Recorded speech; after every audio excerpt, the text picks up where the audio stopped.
Gabriel had received a few days to himself after the extended bout with his circle of associates. It had been a relaxing time, but he found himself wanting to spend time with the four again. Eola and Nish had sent several emails asking if he would like to spend the day with them, with Nish explaining more than once that Piss was getting upset. It was a blatant attempt to tug on his heartstrings, and it was working. But it was more than simply not wanting to make a child upset. Eola had just 2 more weeks left on Minograd before she would be returning to Bost, and Gabriel did not want to ignore her until then, so he sent a request to meet at Host Park and discuss what they should do next. He had access to any facility on the planet. Any adventure, ride or experience was covered by his VIP package, a package that had become free after his act of heroism. It would be several hours before anyone responded. He had struggled to sleep last night and decided that an early start might help him fall asleep tonight.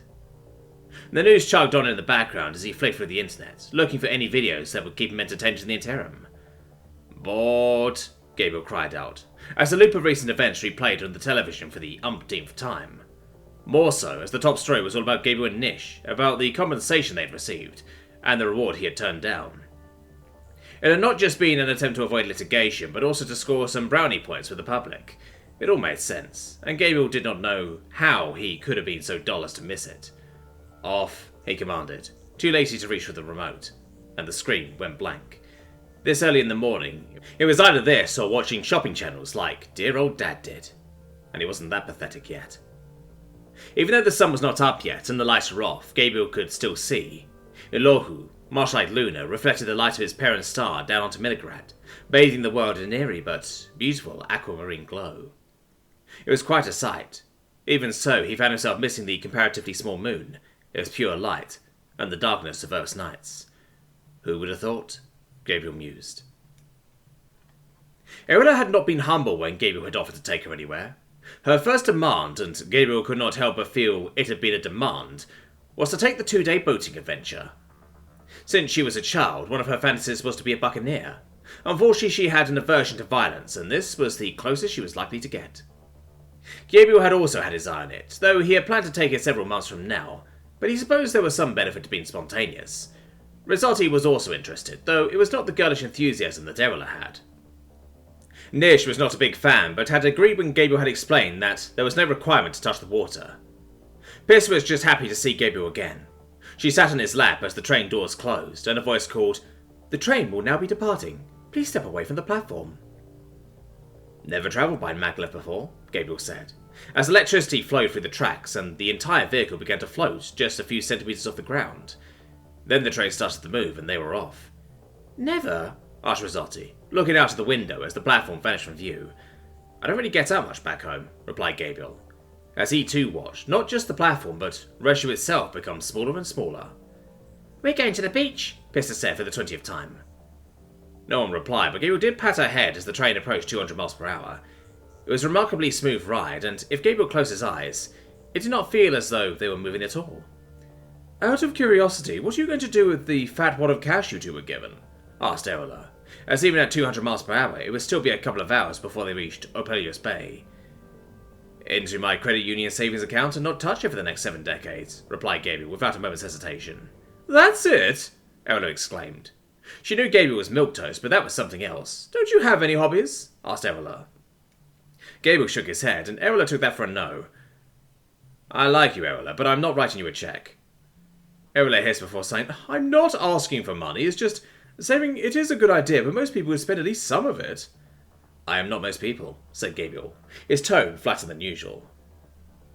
This conversation was going nowhere, and while it did give Eola a little more insight into how Gabriel thought, it was not as revealing as Eola would like.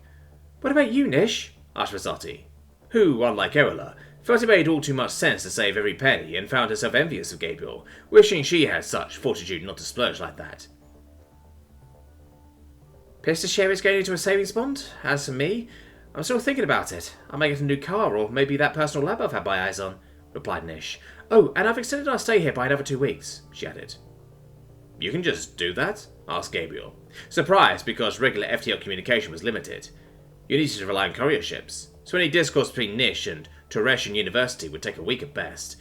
"Yeah, I haven't planned to spend my entire sabbatical here, and I still won't, but I can extend it. I still have over 300 days left when I get home," Nish said. What about Pista? How did you get her out of school? Asked Erila, pointing at the girl. She's on mid-year break. We'll be back long before she needs to return to school, explained Nish. Once prompted, Pista spent much of the journey telling everyone about her friends.